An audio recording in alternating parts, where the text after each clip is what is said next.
Dünyanın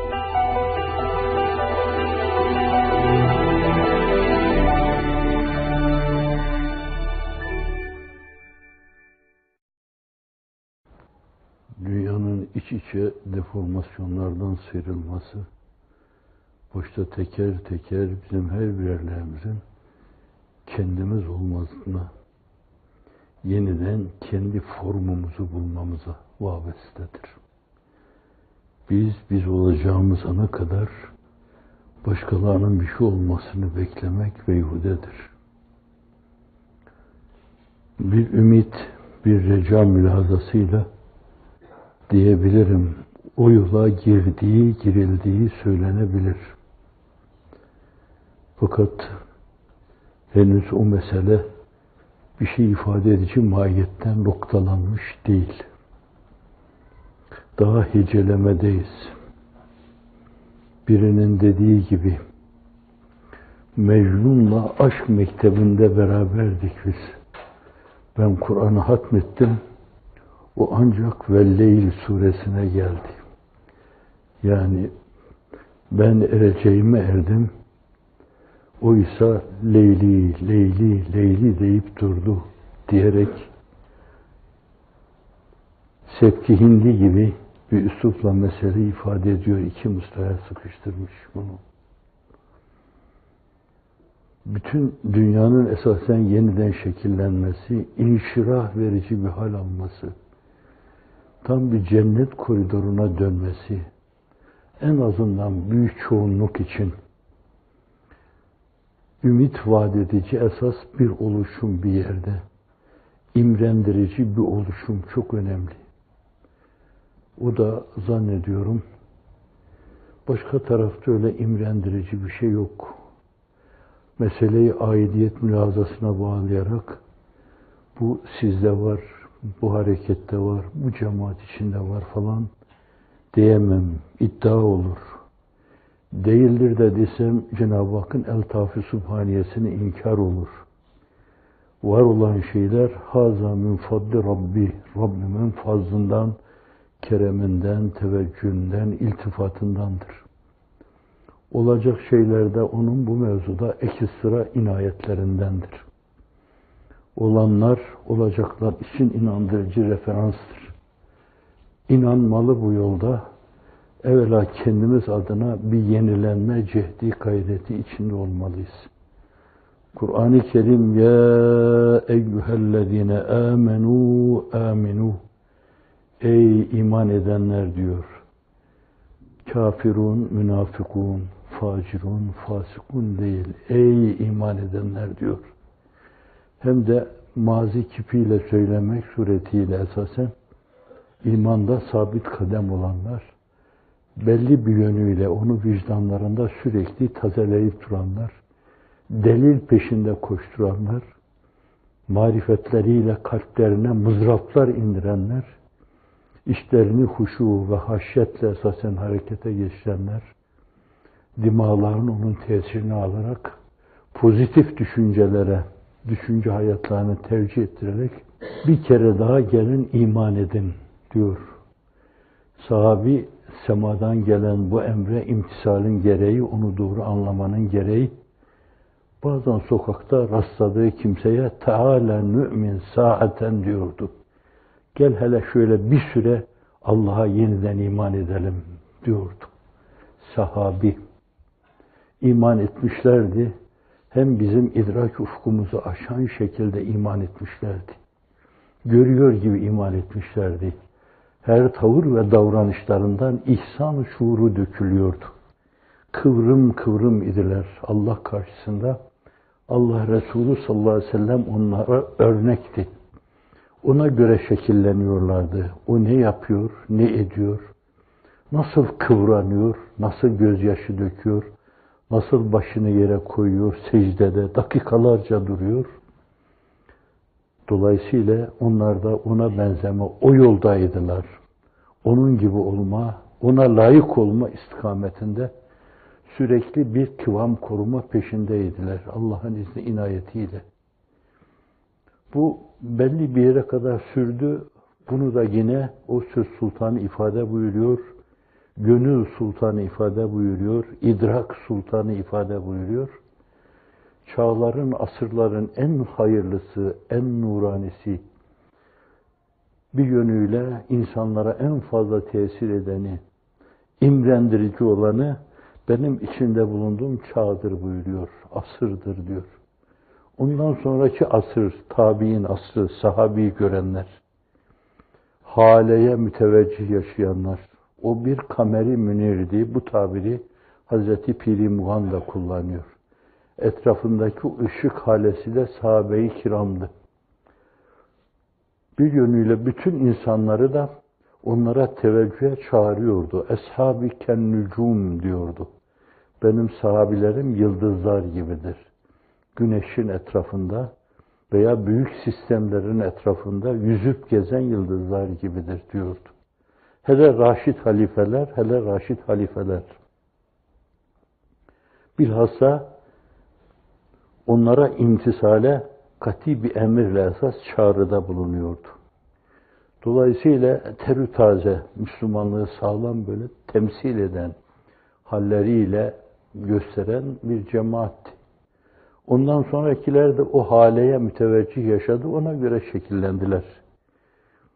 Keyfiyet urbalarını bir yönüyle ona göre birkaç defa vicdan aynalarında, idrak aynalarında ceketlerini, yakalarını düzelttiler. Kendilerini yeniden bir kere daha kıvam adına esasen gözden geçirdiler. Efendim, sahabi böyle yapıyordu dediler. Onlara göre ayak uydurdular. Bu da asker tabiri. Onların ritimlerine göre, gönül dünyalarına göre şekil almaya çalıştılar. Böyle ondan uzaklaşma oldukça yavaş yavaş bir yönüyle bu nur-u efşan atmosferden de uzaklaşma oldu. Sönmedi ama fakat o ölçüde ziyadar olmadı, nur-u efşan olmadı. Tebe-i tabi'in döneminde, ondan sonraki çağlarda değişik düşünceler, mideyi bulandırıcı şekilde değişik şeyler, Neoplatonizm düşüncesi, Sokrates düşüncesi, Aristoteles düşüncesi filan, Yunan felsefesi, Grek felsefesi derken bizim o dupduru düşünce dünyamız içine girerek midelerde bulantı veya düşünce dünyasında bulantı meydana getirebilecek durumlara vesile olduğu sebebiyet verdi. Antiparantez şunu arz edeyim. Başkalarından hiçbir şey alınmayacak diye bir şey yok. Fakat alacağımız şeyler esasen bizim eleklerden geçtikten sonra olmalı.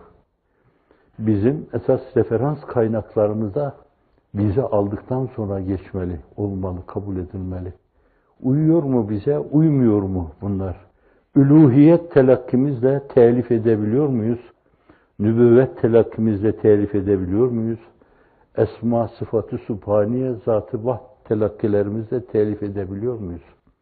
Bu açıdan almada mahsur yok ama körü körüne alma çok mahsurlu. Yavaş yavaş körü körüne almalar başladıkça esasen o nurda ziyasından çok şey kaybetti. Ziya iken yavaş yavaş nur oldu. Nur iken bir yönüyle belki çok küçük kıvılcıma dönüştü, bir mum ışığına dönüştü. Kıvılcımken söndü, sadece külün içinde küçük bir kor haline geldi. O da geldi, maalesef bizi buldu. Yeniden bir kalbi hayat esasen, imanu billah, marifetullah mızrabını kalbe indirmek suretiyle esasen içte o ürpertiyi hasıl etmek, içte hasıl olan o ürperti bir yönüyle bizim düşünce dünyamızı, dimağı harekete geçirecek. Ciddi tefekkürler, tedebbürler, tezekkürler çağlayanla kendimizi salacak. Akmamız gerekli olan ummana doğru akmaya duracağız. Ona doğru her adım attıkça yeni marifet hüzmeleriyle, tayflarıyla karşı karşıya kalacağız.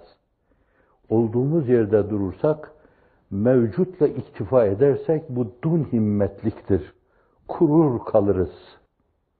Her gün biraz daha ilerlemek, her gün biraz daha dal budak salmak, her gün yeni yeni salkımlarla insanları çağırmak.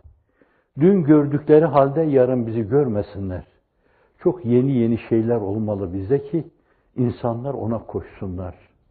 Koşsun ve bir yönüyle kurtuluş yoluna, kurtuluş ufkuna ersinler. Demek ki esasen zannediyorum günümüzde insanlık belki kendini ediyor. Ama esasen biz insanlığa ediyoruz. Tam bir kıvam sergileyemediğimizden dolayı Müslümanlığı öyle görüyorlar. Bulantı hasıl eden dünya kadar zift cereyanı var. Etrafınıza bakın, Müslümanlığın direksiyon çevresini karartan, açıktan açığa insanların kellesini niye benim gibi düşünmüyorsun diye alan insanlar var. Bunları gören insanlar sadece ürperirler. Ama Allah'ı bilip, o marifetle, o haşyetle, o huşu ile ürperme gibi bir şey değil. Aman Allah göstermesin, iyi ki bu hazirede olmamışız diye ürperecekler. Ben isim tavsiye etmiyorum. Falan cereyan, filan cereyan öylesine mide bulandırıcı ki onlara bakan insanın İslamiyet'i seçmesi, intihap etmesi, ona doğru bir adım atması, onu kabullenmesi mümkün değil. Aksine zannediyorum ona doğru şöyle böyle yanılarak yönelenleri dahi vazgeçirecekler. Aman beyhude yorulmayın, zifte doğru seyahate kalkmışsınız falan diyecekler. Siz çevrenizdeki bir yönüyle Müslüman geçinen dünyaya bakın. Mahruti, bütüncül bir nazarla bakın bir yönüyle. İdrakinizi mercek yapın, muhakemenizi mercek yapın veya teleskop haline getirin. O bütüncül nazarla olduğu gibi her şeyi tespit etmeye bakın. Zannediyorum benimkiler eksik olacak ama siz tamamı yakalama imkanına sahip olacaksınız. Allah böylesini göstermesin diyeceksiniz. Evet, zihninizde ben bunları acizane ifade ederken kıtmirci oluyor. Zannediyorum siz o dünyaları canlandırıyorsunuz, resim. Mücerret resimler halinde sinema perdesi gibi gözünüzün önünde canlanıyor. Ve zannediyorum daha derince düşünseniz şu mübarek mekanda bile, burası namaz kılma mekanı olması itibariyle, yoksa bize ait bir yer olması itibariyle değil. Zannediyorum burada istifra etmemek için biraz dişinizi sıkıyorsunuz. İç bulantısı yaşıyorsunuz. Aman Allah göstermesin falan dünyadakilerine benzemek, onların konumunda bulunmak. Hafizanallah.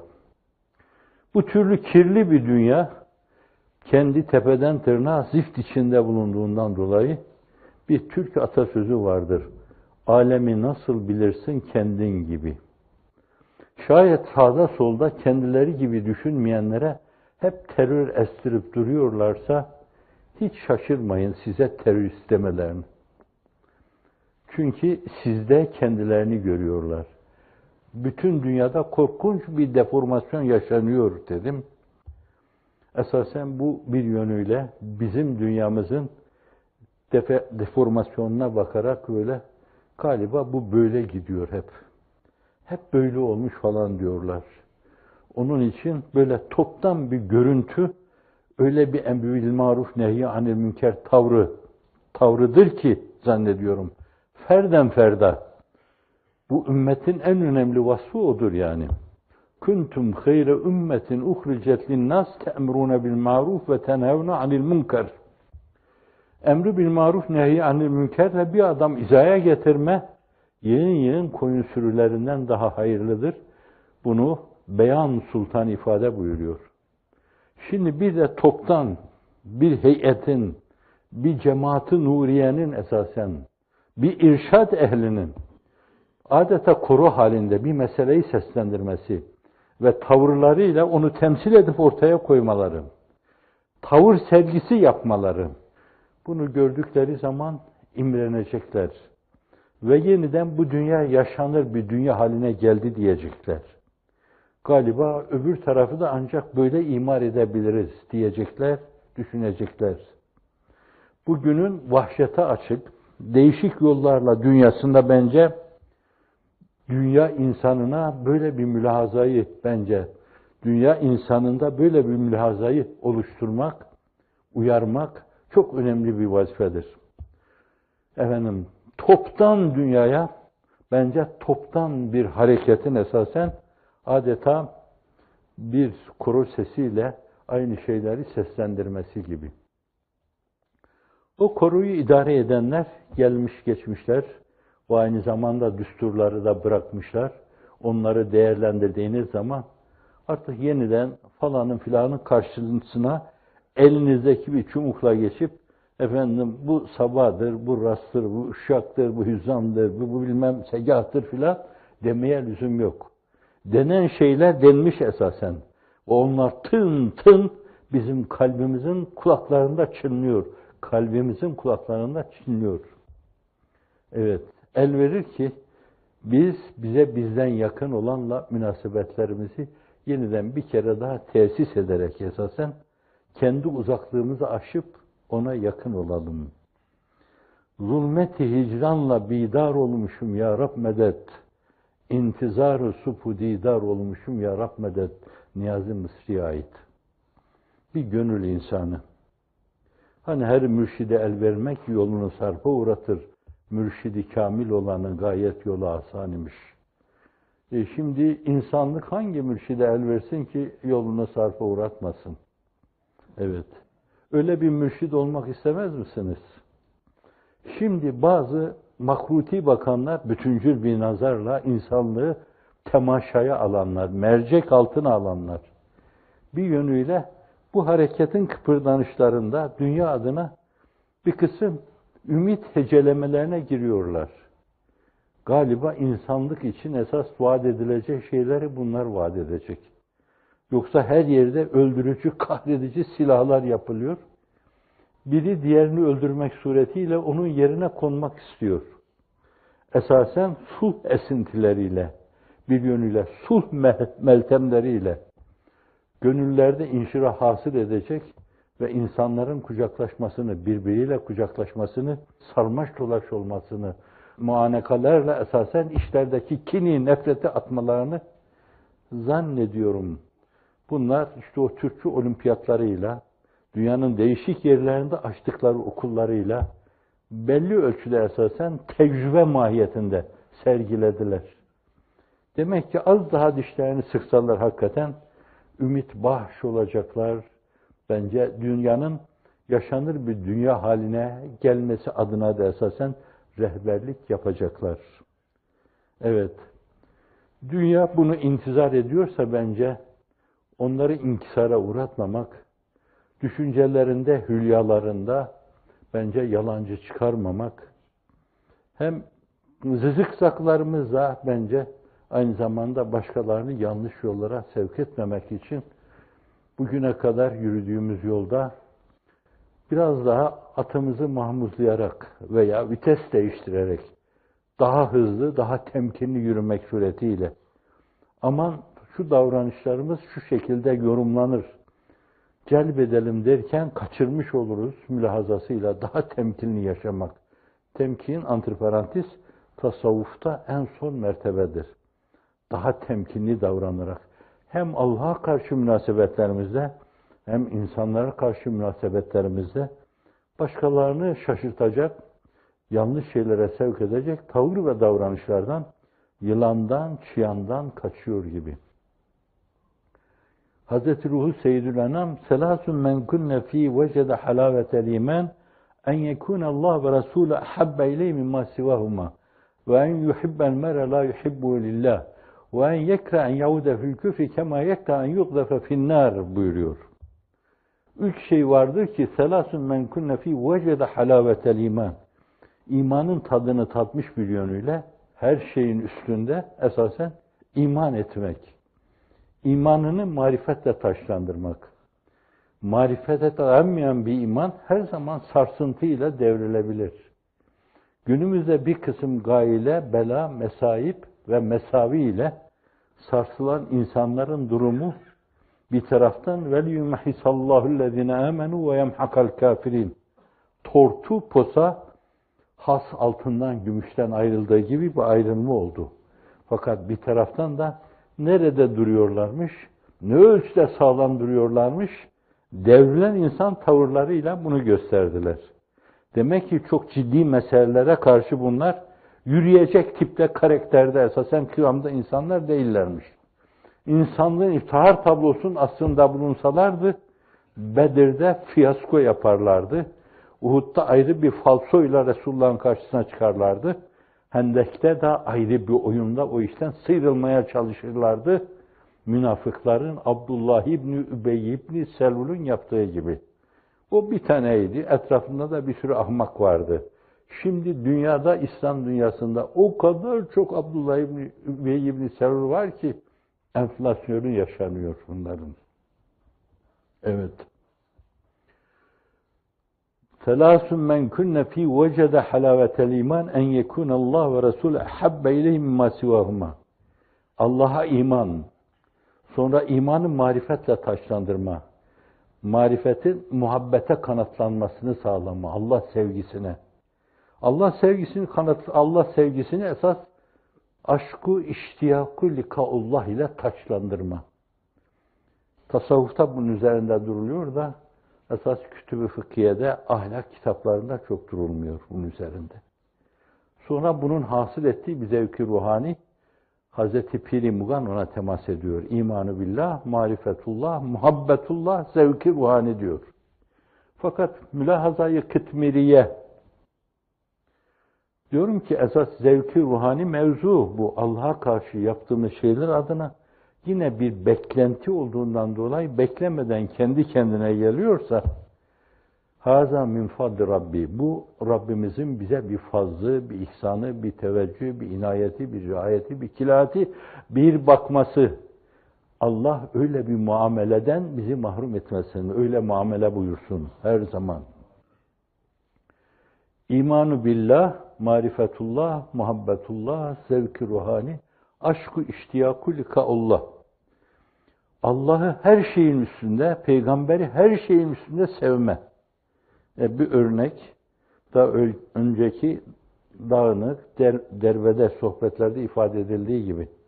Hazreti Ömer Efendimiz muhabbet, aşk-ı iştiyak adına şahlandığı bir anda Allah Resulü'nün dirahşan çehresine, o güneşlerden güneş çehresine bakıyor, ya Resulallah diyor, seni nefsinden başa, aile efradım, çoluk çocuğum, her şeyim, bütün mamelekim, hepsinin üstünde seviyorum. Şimdi bu çok önemli bir deyiştir yani.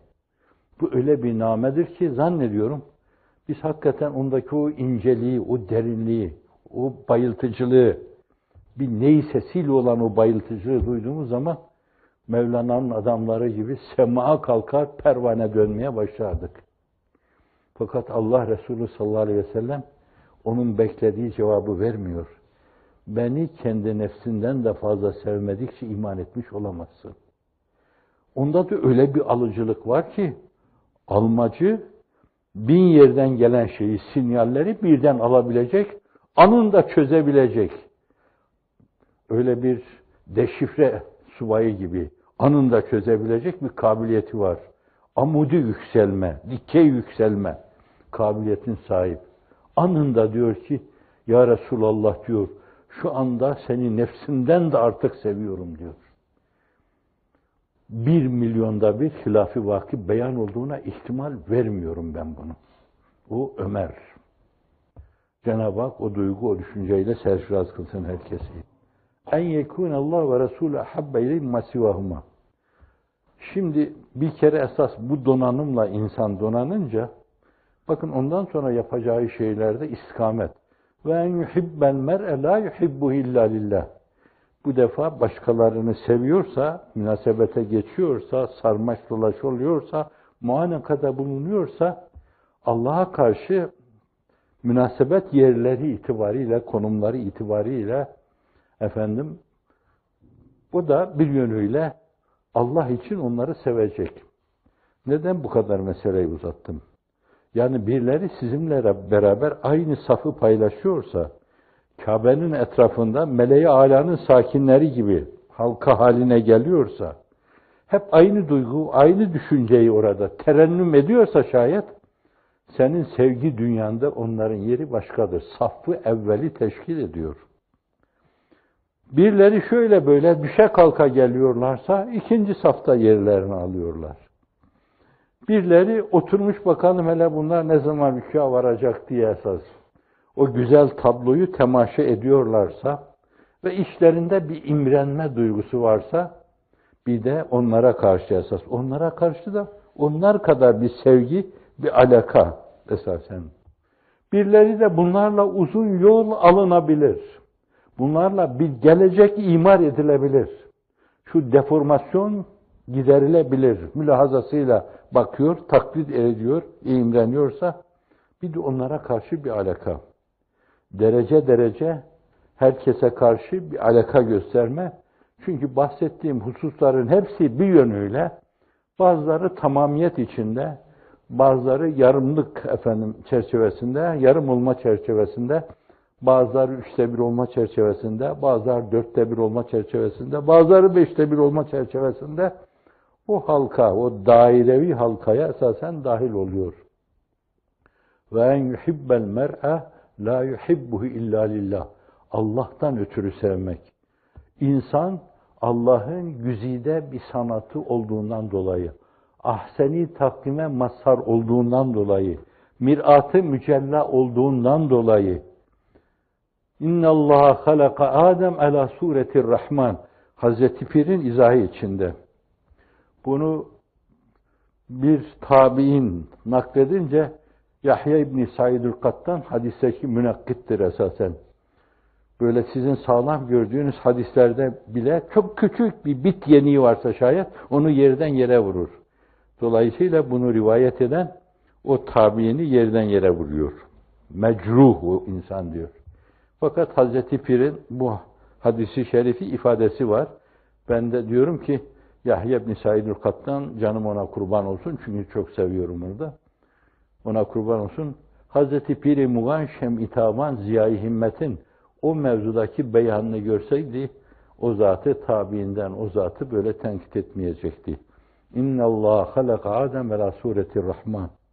Zat-ı üluhiyetin Esma-i Hüsnasıyla, sıfat-ı sübhaniyesiyle onu aksettirecek en mücella bir ayna varsa o da insandır. Evet. Bu mahiyetin insan değerlendirdiği zaman Allah Resulü'nün sallallahu aleyhi ve sellem'in konumunda Cibril-ül Emin şöyle diyecektir. Yürü top senin, çevkan senindir bu gece. Ben bir adım daha atsam yanarım ama sen yanmazsın. İnsanlığın iftihar tablosu bir yönüyle etten, kemiktendi. Bir anadan dünyaya gelmiş şerefli bir varlıktı, başımızın tacıydı. Ama öbürü nurdan yaratılmıştı. Kâmeti bağlasıyla onu temaşa ettiği zaman insanın iftihar tablosu derinlikleriyle, derinliği kanat tabiriyle ifade ediyor. Bir, Hira Sultanlığından dışarıya çıktığı zaman şarktan garba her tarafı kapladığını görüyor. Gerçek mahiyetiyle temaşa ediyor.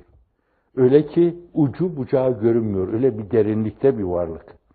Bir de Miraç'ta aynı temaşa ile yine ona karşı hayranlığı bir kere daha şahlanıyor.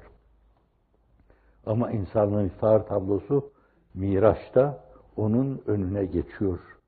Şimdi bu yönüyle insan zat-ı üluhiyetin evsaf, sıfat-ı sübhaniye ve esma-i hüsnasına tam aksettiren bir ayna mı değil mi? Siz karar verin. Böyle bir varlık insan. Dolayısıyla insana karşı alaka Allah'ın sanatına karşı alaka demektir. Dolayısıyla bu Allah'a karşı saygının ifadesidir. Ve işte dar dairede değil, bağnazca düşünce dairesinde değil, esasen skolastik düşünce dairesinde değil. Bu dairede, bu mülahazalar çerçevesinde meseleye baktığınız zaman herkesi bir çeşit kucaklama duygusu ve düşüncesi içinizde belirecektir. Yahu bu da kucaklanacak bir insan, bu da kucaklanacak bir insan. İşte buraya geliyorlar. Falan yerde bilmem neyin başı yani, filan yerde bilmem neyin başı yani ayrı bir şeyde. Ama ne olur sarılabilir miyim sana diyor. Burada sizin dünyanızın içine girince namaz kılanları gördüm ben. Ben rica ediyorum şurada arkada oturun namaz kıldığımız sürece. Hayır bunca insan namaz kılıyorken benim onların bu mevzuda Rabbime karşı ibadetlerine saygısızlık yapmış olurum diyor.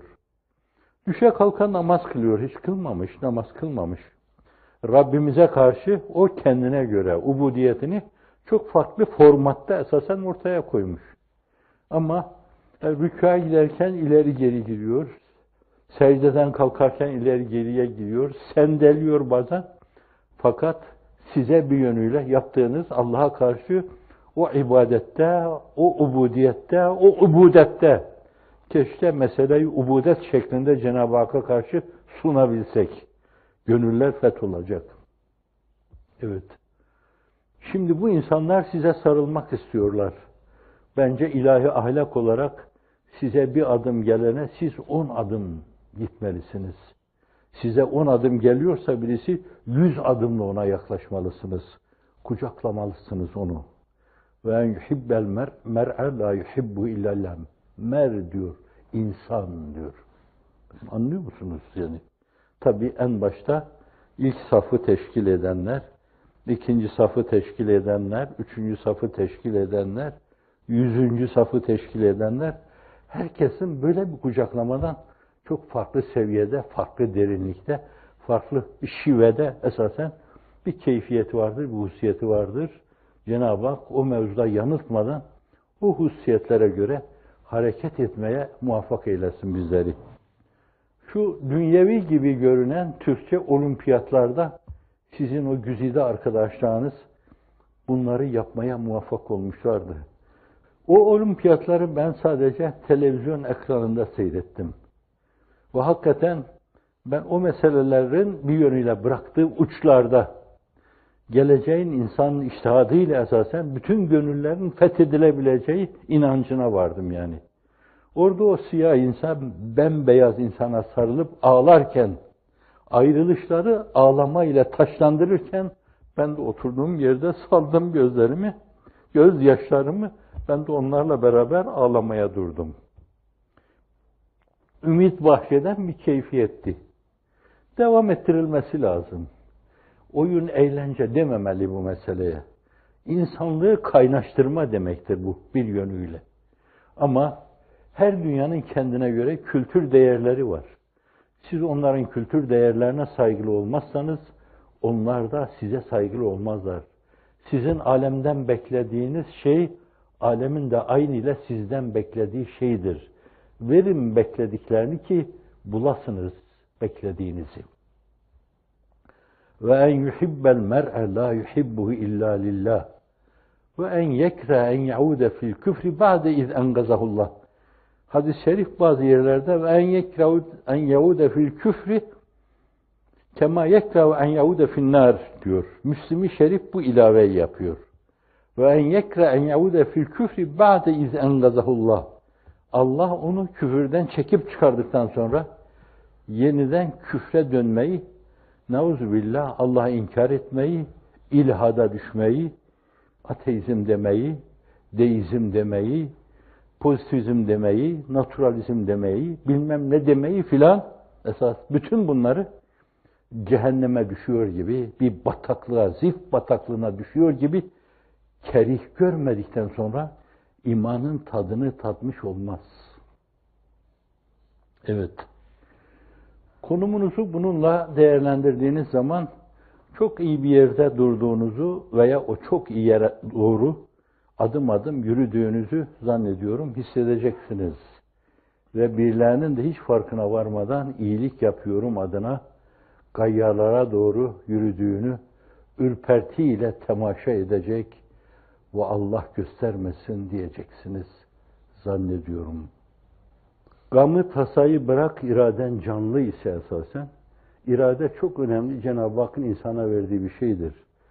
Şart-ı adi planında en büyük şeyleri bir yönüyle elde etmeye müeddi öyle bir faktördür ki, meyelandaki tasarruf.